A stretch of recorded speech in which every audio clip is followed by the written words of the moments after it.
دەم باش تەماشاوانی گەلێکێژە گەلێکی بخێر بۆ بەردەمەی خۆ بەردەمەی مایکی خەڵک تاوەری مەیرۆژەیە کە پێشهاتێکێ لە زگینە ڕۆژەڤەیە گەل و هون وەکو جادا کوردستانی وەکو خەڵکی کوردستانی سەردان ئیرو یان نووری مالیکی بۆ باژارە سلێمانیە چاوە هەڵدەسەنگێنە دەدەمەکێدا کۆ پشتی نیڤرە ئیرۆ دوورجە چاڤێن کامیرایان دەستگەهێن ڕاگەهانێ و سازیان ڕاگەانێ بە شێوەیەکی گشتی نووری مالێکی سەرێکی وەزیرێن کاربەرێکەر یا حکوومەتە عێراقێ هاتە باژارە سلێمانیە و چۆ دەباشان و دیداراوی دیگەل تاڵابانی سەر کۆمارێ بەرێ عێراقی و سەکرێتەرێ گشتەیەکێتیان نیشتیمانیە کوردستانê وەکێ دەبێژن ku ew hatiye بۆ ئەحوال پرسینê û ya saxlamiya Talibanê hatiye bajarê Silêmaniyê. Barêzan serdana malekî di nihada di demekê ku malekî bixwe berîçandekê gotibû ku Herêma Kurdistanê bûye molgê ve hewandina kesên têkder û kevne behsiyan çawa cihekî wisa malekî bixwe etirafê dike û niha seredana vî cihê dike û emniyeta wî gelek parastî be. Gelo di nihada ev seredana di tewqîtan hada bi taybetiyê kir serokê zîranê Iraqê Etihadiya beriyan hajî berdewam seredana Kurdistanê dikir. Lê di nihada ku rewşa peywendiyên nabeyna Herêmê û Bexda peywendiyên gelek qonaxên alozda derbas be. Taybetî tir peywendiyên nabeyna Herêma Kurdistanê û narî Malikî wekî serî wezîrên Iraqê bi tehdîd. Ji ber ku hemû caran da saladarên Herêma Kurdistanê bû nimûne serokê Herêma Kurdistanê Malikî tûmetbar dike bi awayekî takrewî hukûmraniya Iraqê dike û ev rewşê tatike pêşkêm ta zor sedem bû Malikî vedgere. Gelo di nihada serdanoya îroyên çawa helsingîn. Aya ev e gewheyeka hindê ku fi'len geşte wê qenatê ku bi ev jî dergê vekirina tesamuhê û lêk têgihiştinê û lêk nîzîkbûnê bi aşî cara serkirina kêşan e. Îro hata Silêmaniyê sibê pişta hewlêrê. Berhal berêzan serdaniya Emrû Nûrî Malikî bu şerê Silêmanî ew ê berêz ew ê cadê Kurdistanê çûna helsingînin. Bêguman ku ew zanin Nûrî Malikî serî wezîran Iraqê pêş berdewam seredanî Silêmanî hewlêriyan kir. Belam bi tewqîtekî êsta da. Li êsta da rewşê Iraq li qonaxekî dijwar da têpera bê. Nûrî Malikî her xwe bû pêşçandek. Li Lidwanekî ye witî ke Herêmî Kurdistan bû teşwînî daldadanî têkderan û gropa çekdarakan û kunebehsiyekan. Li êsta jî xwe serdanî Herêmî Kurdistan dike bi muezzezî mukerremî emniyetî parêzira abê çûn dêd her wiha arwa bebê ew hiç ştêkî nexwazira rû bide. Em seredanî li tewqîtê êsta de ke fêlan hatibû ku medyakan alin ke duayînî were emrû dûr li çavî kamêrakan dûr li çavî ragihandin bu ehwal pirsîna li rewşî tendurustî Talibanî serkomarî pêşû Iraq û sekreterî giştiyekî niştimanî Kurdistan. Bi taybetî li êsta da ke peywendêkanî nêwan Hewlêr û Bexda li qonaxekî aloza têpera bê. Piranî zorbey serkirde siyasekanî Herêmî Kurdistan Nûrî Malikî tûmetbareken ke beşekî خراببوونیا و پەیوەندە بە شارە زۆری بۆ شێوەی حکومڕانی نووری مالکی لە ئیدارەکردنی وڵات ئەگەڕێتەوە. ئایا پێتوانیە کە ئەم سەردانە ببێتە هویە کە فعلەن ئیتر بە ئاشی کێشەکان چارەسەر بکێت چون ئەمڕۆ هاتووتە سلێمانی زۆر بە ئاسان بێ سبەینی سەردانی هەولێریش بکە لە هەمان کادا بەرپرسە باڵەکانی کوردی سەردانی بەغدا بکەن کە ئێستا لە پرۆسەی سیاسی عێراق بێگومان بەشدارن سەرکۆمار کوردە جێگیری دوامی سەرۆکی پەرلەمان کوردە باسی حکوومەت دەکرێت و کوردیش لەوەیە لیژنەی دانووساندن هەیە من لە خزمەتی سەرنجە بووچوونی ئێوەی خەڵکی کوردستاندان بڵێ محەممەد لە شاری سلێمان یەکەم پەیوەندی سەر چاوم زمان پێم وایە باشە بێ بۆ نمونە ئەگەر بۆ نمونە ئەگەر نووری مالیکیش نەبێتەوە بە سەرۆک وەزیر خۆ کاکە و کاتە کوتلەیەکی هەیە لە ناو پەرلەمانە 100 کورسی هەیە بە کەیفی خۆی یاری ئەکا بەو کورسیانەوە یعنی ئەمە معنایەوە نییە یەکجاری لێکدا بڕابنێمە وڵاتێک بین و تاو بوونێتە دوو کەرتەوە هیچ پەیوەندیەکمان پێکەوە نەمێنێ لەم شتان لە سیاسەتە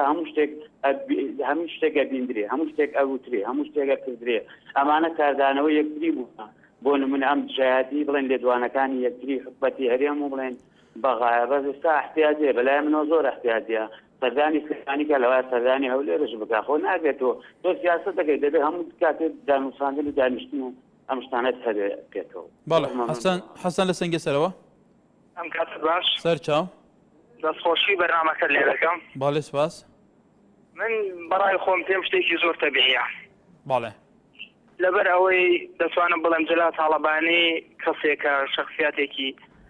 لە لوتکە بەغدایە و نووری مالیکی کە هاتووەتە لای دەتوانم بڵێم زۆربەی کێشەکان عنی هێور دەبنەوە مام جەلال کەسێکە عنی دەتوانێت چۆن بڵێ ئاور بە ئاگدا ئاکا بەو شێوەیە دەتوانی ئێستاکانە تأکید بە عنی قەناعەت و نووری مالیکی لەم سەردانەیدا بۆ دەرئەکەوێت و زۆر عنی نەرمی ئەنوێنێ بەرامبەر بە گەلی کورد و بڵێن گەلی کوردیش تا ڕادەیەک حەقی خۆیەتی کەنا بڵێن ناحەقی بەرامبەر کراوە لەلایەن نووری مالیکیەوە موچەی بڕاوە عنی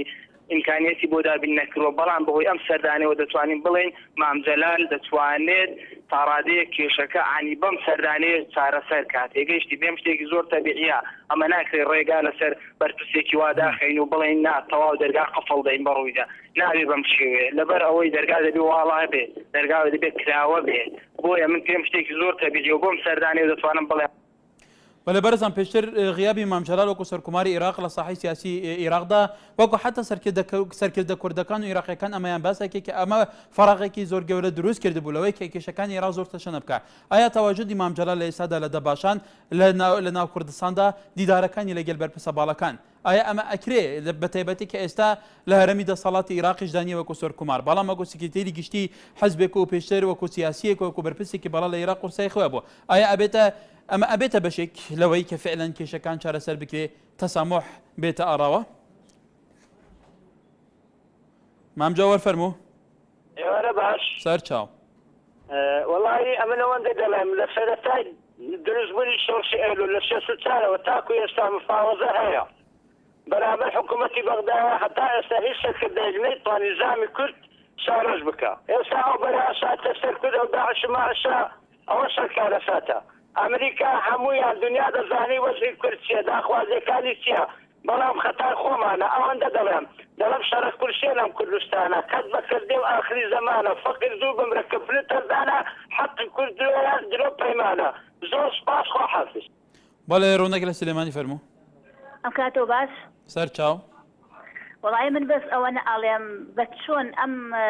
حکوومەتە چۆن پێشوازی لە نووی مالیکی کرد چەند ساڵە خۆت ئەزانی ئەوە چەند مانگە معاشی ئەم خەڵکەی بڕیوە یعنی دوێنێ ئەڵێ یە دوێنێ ئاڵە تاالبانی ئەڵێ نایەت ئەمڕۆ بە دزیەوە هاتووە یعنی نازام چۆنی ئەو ئاوا ئاکا لەگەڵ ئەمیلەتان چۆن ئەم بەرپرسانە چۆن پێشوازی لەکەن ئەبوا بیوتایم ئەبوو ئەم هاتنیان ڕەت کردایەوە بە هەموو نوعێ. ئەی ئەلتەرناتیڤ چییە چی بکرێ بکە بەرای 10 ساڵە داڕەوە لە بەغدا و سەرۆکی حکوومەتە و خاوەنی گەورەترین کوتلەی پەرلەمانیە چۆن تەعامل لەگەڵ بکرێ بەڕای تو؟ آخر قەیناکە ئەوەتانێ شەڕەکەی ناوەتەوە لەبەر داعشەوە کوڕی خەڵک بە کوشتەیەن و کوڕی خەڵک ئاوا ماڵوێرانەکەن و خۆشیان لێرە دائانیشن لەگەڵ یا و پێشوازی لێ ئەەکەن و ئەمە چۆنە بێشتیوە ئەنی پێت وایە کە لەسەر خەت بێ پێت وایە ئەمانە لەگەڵ داعشەریان کردووە ئەن داعش ئەوێ بێت بە زۆری ئەم خاکە داگیر بکەو شەڕەکە؟ قەیناکە ئەوەتانێ بەچای خۆتەوە تا دوێنێ بوو ئەیوت هەولێر هەمیان لە هەولێرن ئێستا هاتووە سلێمانی سبێنێ بۆ یەکێتە هەولێریش چۆن ئەبێشتیوە ئەم خەڵکە وەڵای من نازانم. ئیتر ئەمە سیاسەتە لە وڵاتی عێراقیشە ئەمە سیاسەتە سیاسەتی فەن الممکناتە ئیتر کومەلی پێشا چاوەڕێ نەکرێ دیتە پێشەوە وەرحال کێمە لەگەلە؟ عەتاڵە کفری؟ بەڵێ فەرموو. ئەم کاتۆ باش سەر چاوم. من بەڕای من یعنی ئەوەی کەمالیکی هاتۆ بۆ سەردانی مام جەلال بەڕای من بە باشی نازانم چونکە تا دوێنێوان بە کوردیان ئەیانوت حەشارگەی تیرۆستان و داعش و شتانەیە بەڕای من یعنی کورد زۆر چاویلکەیە بەڕاستی تاکەی ئێوە شوێن پێی عارەب هەڵبگرین. بەڵام خۆی سەردانی کوردستانی کردووە ئەیەکێ کەسی سەردانی ماڵی کورد بکات کورد لە دێر زەمانەوە وا بووە کە دەرگای خۆی لە میوانەکەدا بخەبەڕێت و زۆر ڕاستە ناڵم دای بخە بەڵام تا دوێنێ بینیمان دار بەدەستیەوە بوو ئەیوت کورد شوێنگەی داعش ئەو شتانە یعنی بەڕای تۆ ئەکرێت ئەوە بەساویلکانەوە بیر و بۆ بەڵام پێتوانیە ئەمە خۆی لە خۆیان تەنازولکردنە لە ماوقفی نووری مالکی خۆی لە ماوقفی پێشتری خۆی کە خۆی سەردانی کوردستان کردووە چاوە ڕاستەکەم بەس ئەوە ناڵم عارەب فقەی لەسەر نییە بە هیچ شێوەیە. زۆر سپاس. بەڵێ کێمان لەگەڵە مستەفا لەو لێرەوە وارد باش سەر چاو دوای 6 مانگ بۆ یەکەم جارە پەیوەندی بۆ وەرەجێت. بەڵێ ئێمە خۆشحاڵین فەرمووکای مستەفا. بە سیوادارم کاتت زیاد بەسەر چاوم بەسەر چاوم بەغداوە تا سلێمانی بە خێراتنی نووری مالیکی یەکەم بەخێر بێتە سەر و سەرچاوان بووە لە چڕێکەوە بەو گەرمیە لە چێشە بەڕای من پەیوەندی هەولێر و بەغدا پەیوەندی شەخصیە پەیوەندی نەتەوەی نییە بە ڕستەسەڵاتی من پەیوەندی نێوان دوو شەخصە جەنابی سەرۆکی هەرێم جەنابی نووری مالیکی پەیوەندی بە هیچ لایەنێکی چووە مەسەلەی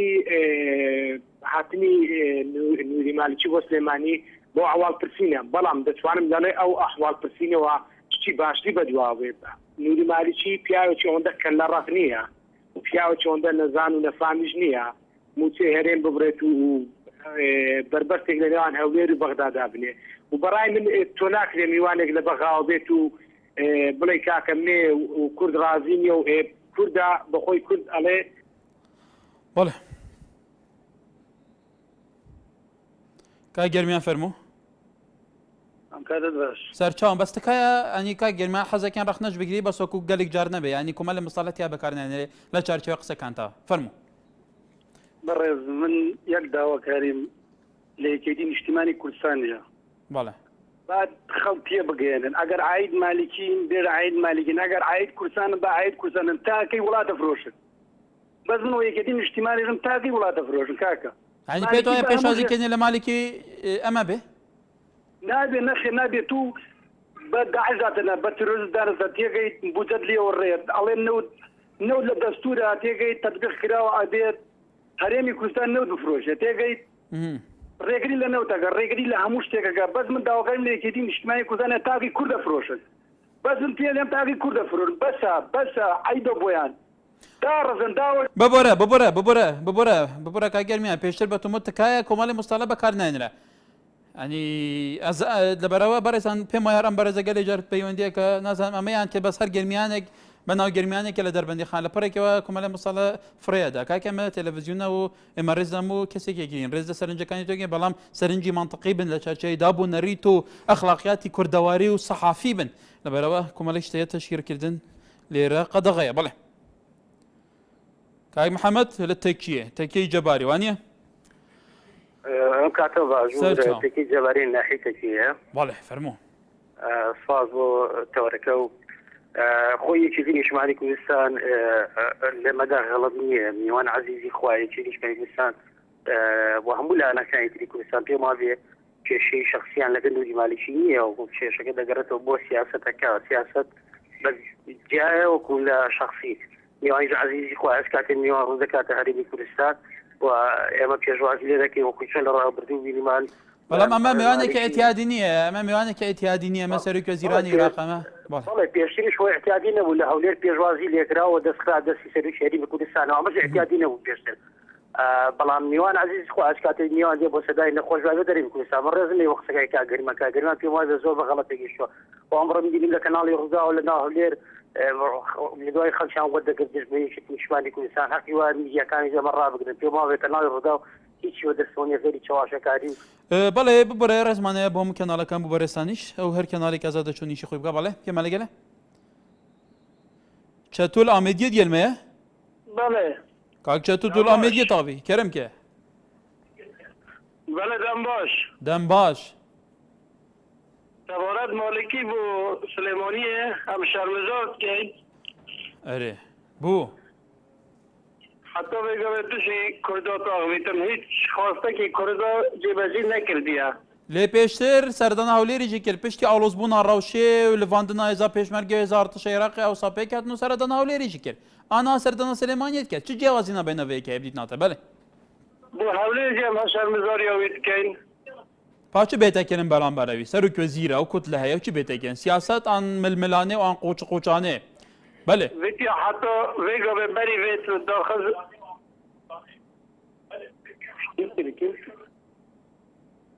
بەڵێ کاک چەتۆ بەڵێ ئەڤین خان فەرمووە بێگومان با بزانین سەرنجی تو لەسەر تۆرەکە ئێوارە باش کاکار سەر چاوم دەڵێ دەست خۆشی بۆ تارێتە بەڵێ فەرموو ڕاستی کاکار ئەوێک هاتنە مالکی بۆ سلێمانیە سیاسەتە هاتنە مالکی هەر گەڕێتەوە سەر حیزبا یەکێتی نیشتیمانی کوردستان نەگەڕێتەوە سەر حکومەتە هەرێمی بە ئامەدەن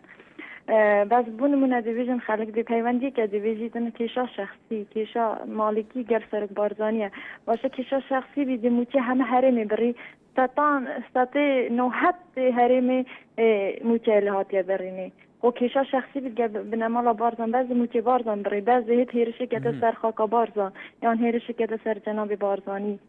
بەڕێزی بە خەڵک تێ بگەهێتن سیاسەتی بگەهێتن بەس بنەماڵە بارزان هەندی هەوڵ بدەتن دێ هەوڵە کوردە بەڵێ هەر کەسێک ئازادە توی ئازادی چا سەرنجە خۆنیشان بدەی هەر کەسێک تێگەشتناوی هەیە بۆ ڕەوشێ بەڵێ بەرەزان کێمان لەگەڵە عشیر زاخود گرمێ كاك عشير كرمكه مرحبا برا مرحبا سرچاوا كم دولي برا نسبة مالكي هاتي سليمانية اره مالكي بيجت جيش عراقي ايك ظلام داعش بكوجه 6 مليون ديدني هدية 6 مليون هدية ديدتي بيش مرقى كم بارت دورت وقتان دي شريمي تابعي عراقي نانوكا بيش مرقى باريس ياويت كت خلقي امانه و دست خاشير بيش مرقى كن او بوش نوري مالك نابيجت اوه هنده لكاك عشير تزاني او دفرين راستقينين كردستاننا او دفرين كشمه كشم سر مسألة جيوبوليتيك جيو ايكونوميك جيو استراتيجيك وان دفرا حكمتين دفاعي كن عراقي هي ديتناتا كرد خصنوري خويا راستقينا باريزيت كومالك حكومته بخوجه امادنا بون بابندي ماده صادو شلبين شابلا بكردا بقوتيت بارا بدته هكا لكاك عشير زيادة رقصبك برا اوه ایگا خواه اوه مببین منویت امه سنوری خواه پاریتن ام هشش عراق و نبینه راسته بله تماشاوان نژاد هذا مالكي سردانا سليماني كيري جبو احوال برسينا جلال طالباني سر كوماري بري عراقي بگومان سرداناوي دفي توقيتان هذا هين شاو هذا سنگينن بي آيا اول جوايا عندنا كفعلا قلتو بيجينا بين بغداد وهرمي برا فرنسا باشر بچن ايتر مالكي جاجبيتا قناعتك كرد ملتك زندية ملتك خودي إرادية ملتك خودي هزك چكدار منظم وريكوبيك كرد ايدي ستاتوية خويا لدفره بيويستا تعاملت ديال واقعي بيتا كرن جبركو ارتشا مالكي فيلاق ولواو يكيتي چاوا هرسيناب هزاران برانبر چان چكدارك هرسين هيان هاجي كرد بر لبر خودن دفرين خزور به بولاين دپاريزن هاتنا مالكي بش پرده خلف الكواليس في هاتنه هين وكو خلق كردستان كو هين برياردرين همو تشتكين الفيولاتي بدنجي وسروكي هي بدنجي وبرلمانتارن دنجي وهر تشتكي هي هين چا تقيمه فيكيد كان اسيفيدارم اويك منطقي بيد دورش تشنجات حزبياتيه وكما مصطلحاتها بله ما مستناجيل بردرش فرمو امسجان شوني باشي سرچاوم برا سوارت با او میوانه برا بخير بسر ساوين اگر بیت ما سيري تو كاين بدين مجر رابردي كرد منوكو الشخصية كما مساعد دلهم اگر بیت ساكين او ميجويا حتى إسكان لصالقاني بين صوت حتى إسكان نماني كرد يدز بيتني حتى إذا بخواي بري من أوايا دولة كردي رانا قريتن وبيكيش ناكين وحتى خدا خمانو أو عقليته بين إسألنا أو أحزابنا هيا أما بحيث شيء ويك ناقن هيش أبد او عقليته شنو بس او عقليته كعقليه احزابك انا خرا احزاب بدنجي منه تو خلكي كردستان ويستخواني او استقلوا برلمانتار او نظام تشين سيدها كرم انا قلت بس نوكو من ما وستايك ابا دنجي من عافيه بدنجي هزار كسياته خشيم بقصي عودي لسريت فيها بواحد فينا واحد يندايه واحد كسر فينا بله برزان بگومان سرنج خلکی کردستان لسراتني مالكي محمد لشاري سليماني كاي محمد بله بالنسبة سردانكي برز مالكي يعني زور عصائية طبعا اگر مالكي او غلطاني نكردا برانبر سنو كرد امانه طبعا غلطي جوري كده اگر باباني او غلطه جورانو نبي لا لكردستان ازاد نبو اوي كسر صاله اواتي همو معنا إيسا طبعا موصلوا أو شوناني تريشي لدزاوة طبعا مالكي دنو دولة العراق ناشرين بوا فنكا دنو عربي شان ناشرين بوا بابوني أو كلا لكردستاني رزقار كردوا أنجا موصلوا أو شوناني تريشي رزقار كردوا دبروا مالكي كابرا شي ديكتاتورة براستي بلا ما يبو مادام او هم ملاحظة خرابة لسر مالكي هي بو كتلك زورينية لبرلمان العراق أو كنت زورترين دنجي هنا وابو لنا عربك انا لمولانا او بدسنا يعني لمولا بدسنا يعني سنك بيش اوي كام ظروفه بو يعني بيش او دنجي بدسنا ولا مولا زردش لو ليرو او كاتب واش همو كاتيك بخو شو برنامج اللي لكم سباس كا زردش فرمو هذا خيراتنا كي برز مالكي كان لو شاري لو كهري كردستان بطابة السليماني من مالكي خطا كينا بزو بريني بزو هريم كردستان لبروي حكومتي هريم كردستان سبب رئيسيك خلق تشاؤنا انك بتي او متبرني ولا بروي لنفط على امسك لا شطابه صدع عبد خرج تعالي وكذا كاكا صدع عبد هريم كردستان خرج با او قريبا بو حكومتي هريم سببها اكريد اتلو نفدني كيف بغداني شاناتي هم تسليم تركي ببرايمرزم اما سبب العراق سبب تركيا بەڵام هەرێمی کوردستان لێ ئێمە حەقی خۆمانە نەفتی خۆمانە ئێمە نەفتی خۆمانی استیراتەکەین و گەشە بە نەفتە دێنکە ئەم نەفتە لە ژێر زەوی کوردەوە دەرەچێ خۆڵاسمانەوە نایە پێتوانی حەقی کورد بێ بەڵێ ئەو نەفتە ئی هەموو تاکێکی عێراقا هەر لە عەمری مگرە هەتا بەفتە بەغدا بەڵێ شێمان لەگەڵە با بزانین سەرنجێوی تر ساڵاح لەو لێرەوە مەرحەبا سيدة بەڵێ خيرات برز مالي شي دكين بۆ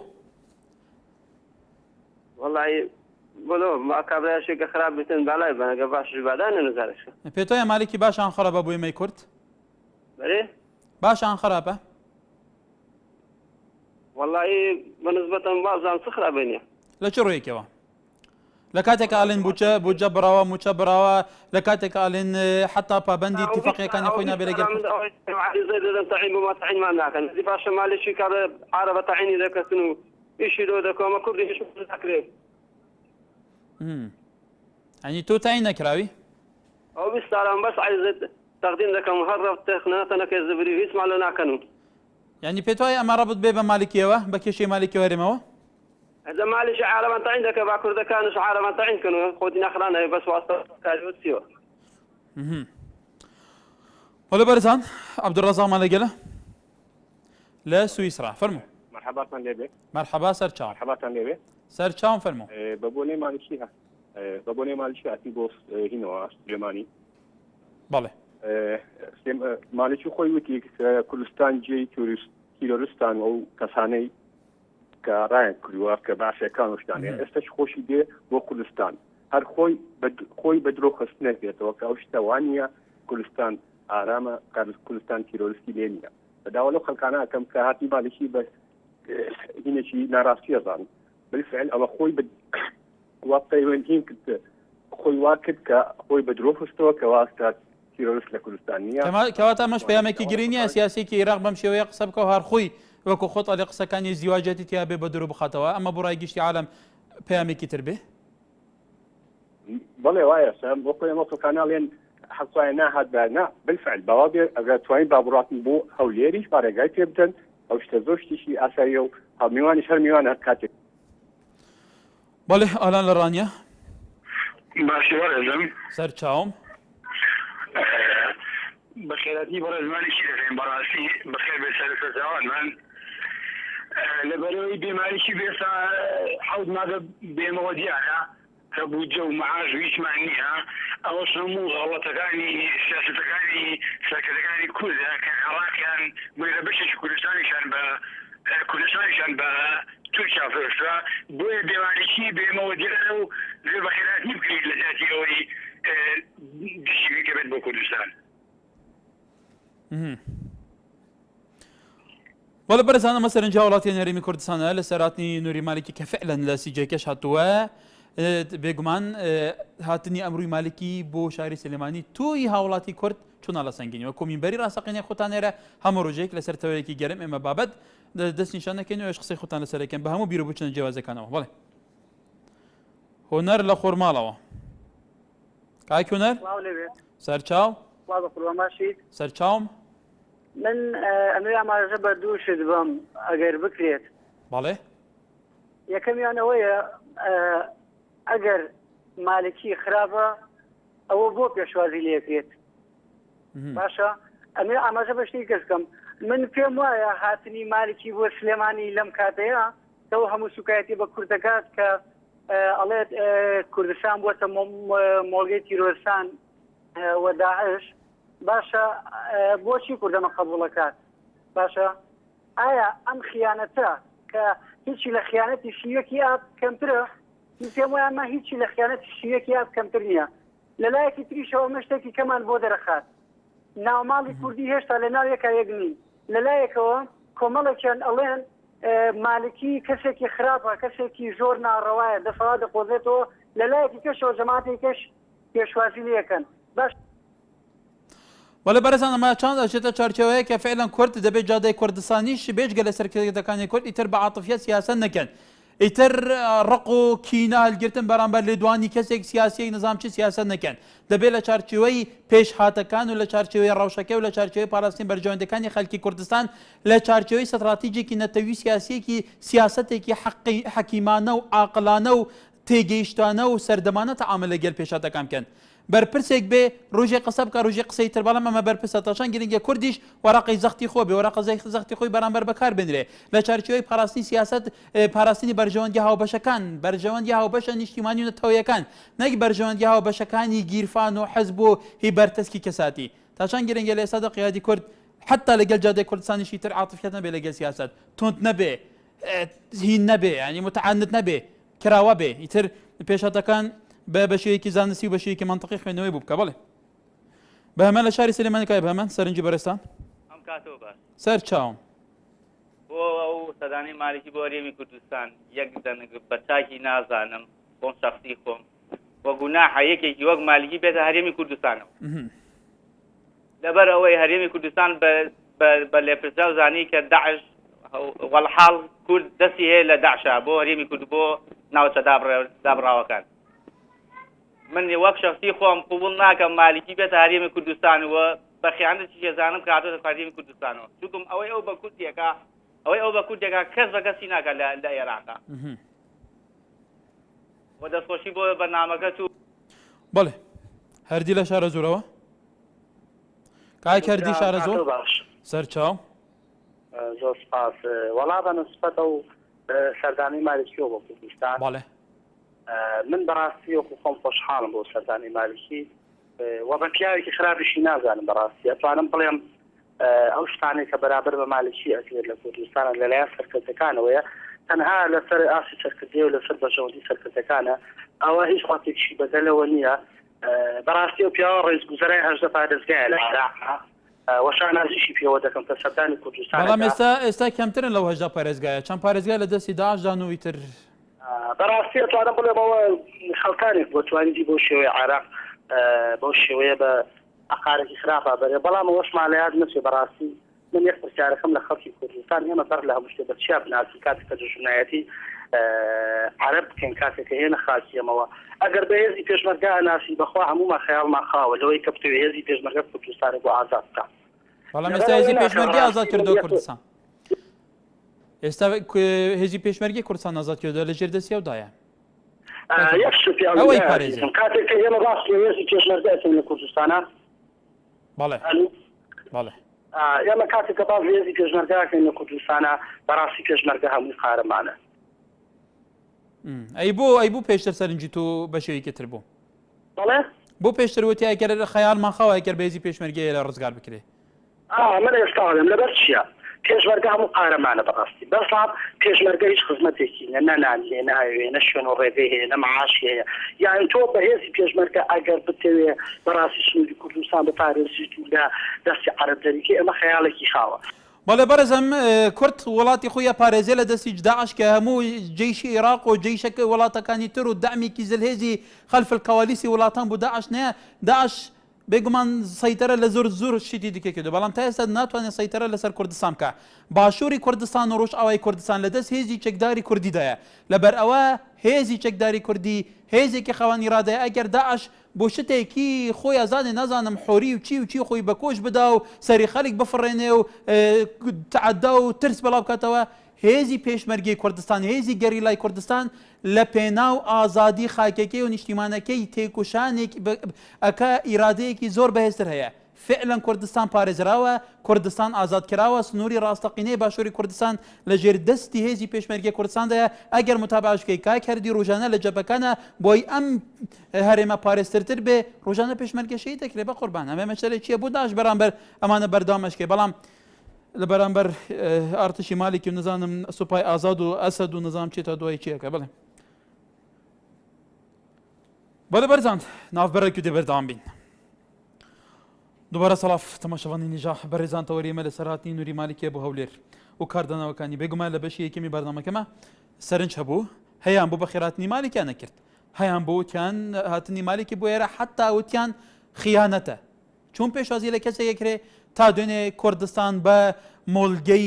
شەکر و پەچەکدارەکان و کۆنە بەحسیەکان ئەشوبهان بێگومان سەرنجی شارەی کوردستانیش سەرنجی جیاواز بێ لەسەرەمە حتا ئینتیباعیان لەسەر سەرکرداتی سیاسی کوردستان بوو ئەیان وت حەزبێک بە شێوەیەک تەعاملەکە حەزبێکی دیکە بە شێوەی کەواتە بە پێ قسەکانی خەڵکی کوردستان بێ وەکو جارێ لێرە کورد تا ئێستا گوتارێکی و بەس استراتیجیکی و بەش نییە کەواتە چون سیاسەتێکرێت چون بەرژەوەندیە باڵەکانی خەڵکی کوردستان بپارێزێ ئەگەر ئەمانە بێبارێزان پێتان وایە تا ئەجندایەکی ڕۆشنی کوردی سیاسەتێکی ڕۆشنی کوردی استراتیجێکی توکمەی هێزە کوردستانیەکان نەبێ پێتان وایە تا ئەو کاتە هەر بەرژەوەندەکانی خەڵکی کوردستان لە ژێر مەترسیدانە و لە ژێر تەلاعەبی سیاسەتکردن بۆ پاراستنی بەرژەوەندی ئەحزاب و بەرژەوەندی کۆمەڵی کەسدایە تا چەند گرنگێمە هەبێ بەڵێ کاروان لە کێرکۆیەک لە ڕێوی گوسکایپەوە بەڵێ کای کاروان فەرموو ئەم کاتێک باش کای کاروان هەموو کاتێکێت وەکوێەوە بینیتان بەڕێزان هەڵا بوو هیوادارم دووبارە پەیوەندی بکاتەوە کای کاروان بەڵێ کای پشتیوان کاکارم کاتەوە باش سەر چاوم کاکەکەر من ئەمە لەو چمکەوە باسی هاتنەکەی مالیکی کەم کە کاتێک دەڵێن نا لە سیاستە نا دوژمنی هەتا هەتای هەیە و نا بەرژەوەندی هەتا هەتایش هەیە دیارە خوێندنەوەک بۆ هاتنەکەی مالیکی بکەین لە ئێستادا مالیکی بۆ پێی کە لە ڕماوەی ڕابردوو تا هەرێک لە کەسایەتی بەرپرسە باڵەکانی نیشتیمانی کوردستان تا ڕادەیەک پاڵپشتی لە دوانەکانی مالیکیان کرد لەبارەی مادە 140 مالیکی بەم هاتنی بۆ سلێمانی جگەوەی سەردانی تاڵەبانی ئەکە لە هەما کاتشا ئەوێ پاڵپشتێکی بەهێستری ئەو لایەنە بخۆ ڕاکێشێت ئەمە خوێندنەوەیکی دیکە بکەین بۆ ئەوەی کە قسە لەسەر بڕینی موچە ئەکرێت ئێمە دەپرسین کە کاتێک موچەی هاوڵاتیان برا لە 6 مانگ بەر لە ئێستا و کاتە وەزیرەکان چیان نەکرد لە بەغدا تا کاتێک وتی هەولێر مۆڵگەی تێوستانە ئەو پرسیارە ترکێکێ و دەبێت مالیکی وەڵام بداتەوە یان بۆ خەڵکی وەلا ئەمیر لەو لێرەوە لە کەرکۆی کاک ئەمیر فەرموو کاکار ئەم کاتت باش ئەمیر لە کەرکووکەوە خۆشحاڵین کاک ئەمیر فەرموو ئاکار ئەوان خۆیان جعفەریان لابرد کاک مالیشیان هاوێت کریانە کەڵەگا و کریانە پیا بەسەرمانەوە ئێستا خۆیان تەحملی مەسئولیاتکەن و پێویست ناکە بەقڕەقڕ بە بڕەبڕ ئێمە پێویستیمان بە دەوڵەتی کوردیە میوانە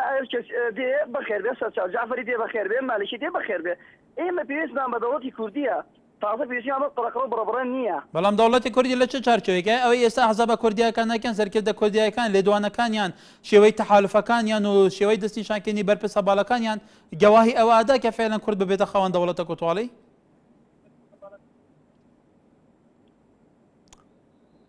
کاک ئەمیر بەڵێ جێ لە سەرنجیمە بۆ کرد بەرسف دەی فەرموو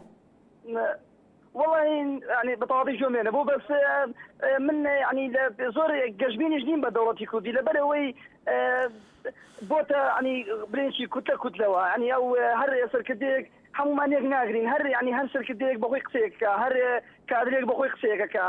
اما بالنسبه يعني حظكم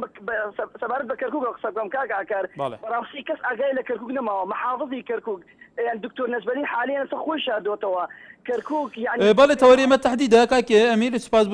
برستان ادنا لك لكوا فرمو باش بلام سر چاو او كات باش چون ساعت چون باش بلام ولا من باشه ما تو چوني افكوس از سباز ضرب كاك سرداني مالكي بالي براسي امنهم في بازنيا لكردستان همو يعني بيكوا يعني بسرداني مالكي بكردستان هيك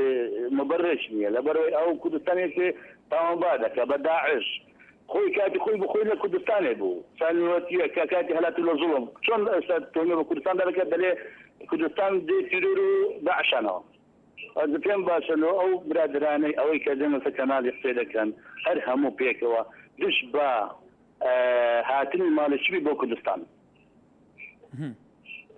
بله کاروان لە کەرکووی کاروان فەرموو ئەم جارە بابزانین ئەم کاتت باش هەموو کاتێکت ئەلو بەڵێ بەڵێ و بینم و جێم لە دەنگیشتە فەرمۆ وەڵی بۆ هاتنی نووری مالکی بۆ سلێمانی بەڵێ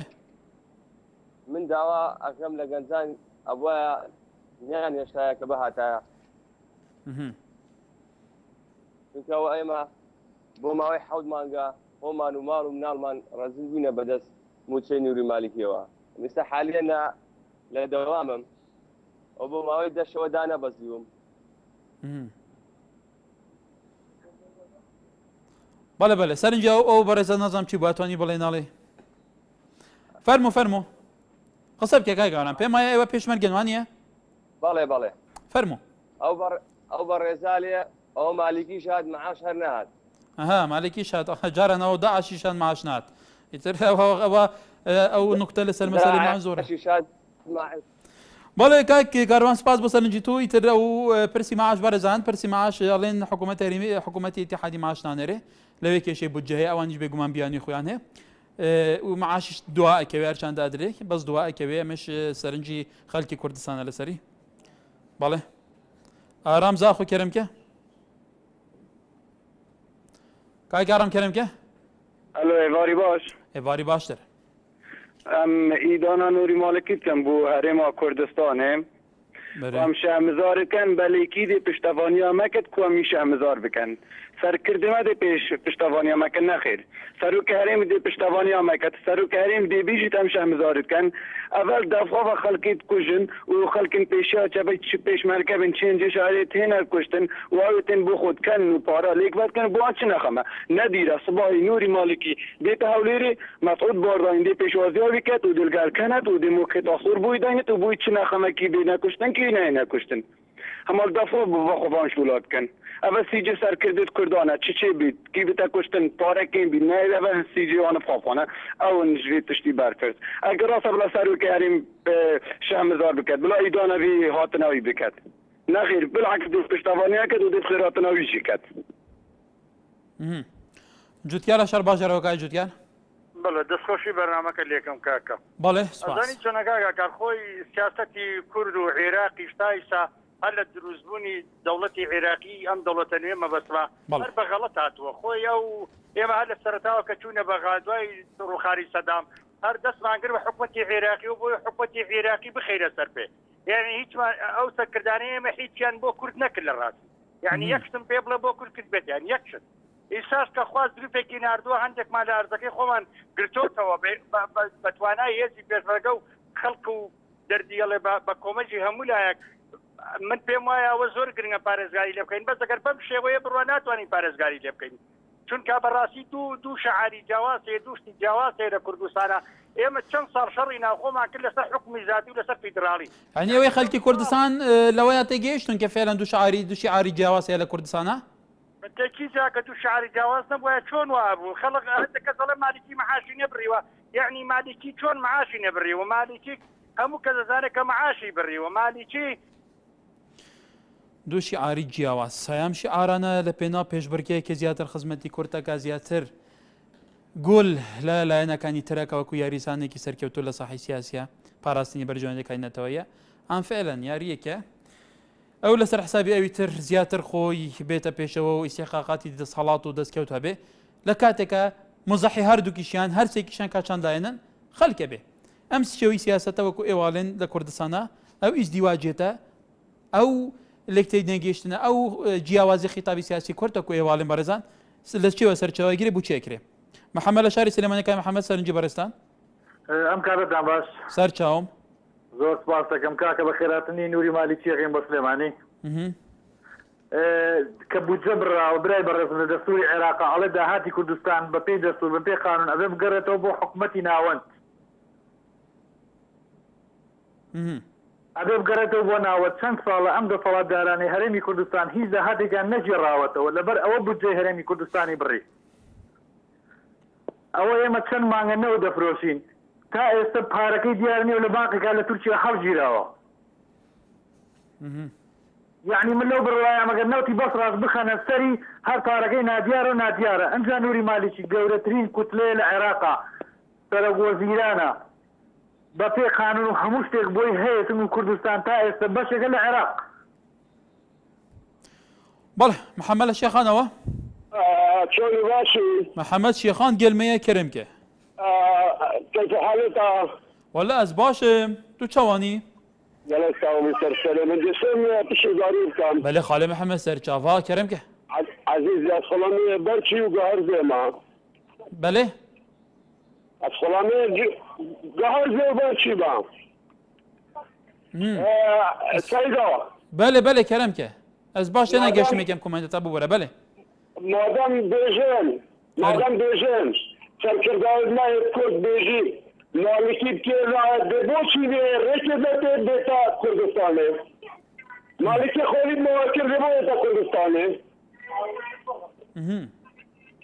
اما تورامل سپاس بوتا بله سپاس بوتجی که میجی هیوی دارین سرنجاوی خلک کردستانه بولاینین پیوندیدار گشته بن یکم پرسکا گرم زور بی روزان وی برنامه دا دوباره بید جیاوازی خطاب سیاسی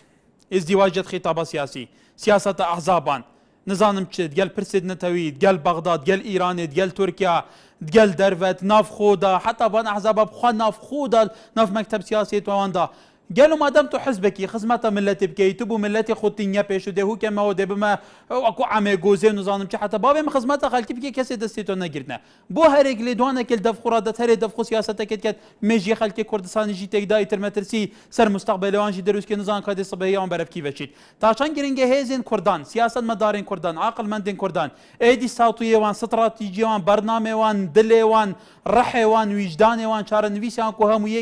همو يك بيت بخمته بدس خستنا برجون دين قال تاشان جرينجه برزاني تير كرد خدان اجندا بيل دبره بس فارس عربا ترك عجم همي اجندا بيت كردان بيت دما كده كرد كيف نارترين ده ملت في دبره تيكو شرطرين ومتسامحترين واشتي خوازترين وتبصر كرترين ومظلومترين ملت في دبره امي بدارين سرنجي خلكي كردستان جيشت بيت بولاين سياسيه كان خليك انتبايان هي لاين سياسيه كان بربر بالا كان احزاب الدسروشته كان خليك باس دواكا غوتاري ايوا غوتاري كهو بشنيا لسر برسان اجتماعي كان بسيارتان ليه كان بو ازدواجات لخطابي سياسي ولا تعاملي سياسي لا برجوان كان ولا قال املان اولانيه بو خلكي كردستان تايسا باسا تايسا اجنداي كهو بشين اجتماعي ثانيه لسر اساسي لكادك ايوا حزب كان همو برنامج خويا بانك شواي كان كيما خدمتي برسان تاوين اجتماعي كان خلكي كردستان كاين خلك تا استبرواتان بينيا زور بيان وكل برنامج من ديار بو بسيارتان ليكن ايما هي دارين ايوا بسياري خلكي كردستان بدن لبر ايوا بدنجي خلكي كردستان وا بتيكو شانو قرباني دانو شورش خلكي كردستان وا حزب بربرسن سركردان وزير ومدير عام وبرلمانتر تدوي اما هي دارين سنجي خلكي كردستان ور بيجرن تكايا لبر خلك رجانا ليرا بيونديكا انتباه هي لسر سياستي او حزب كردستان كان حتى صبي الفيران جينيك اي باش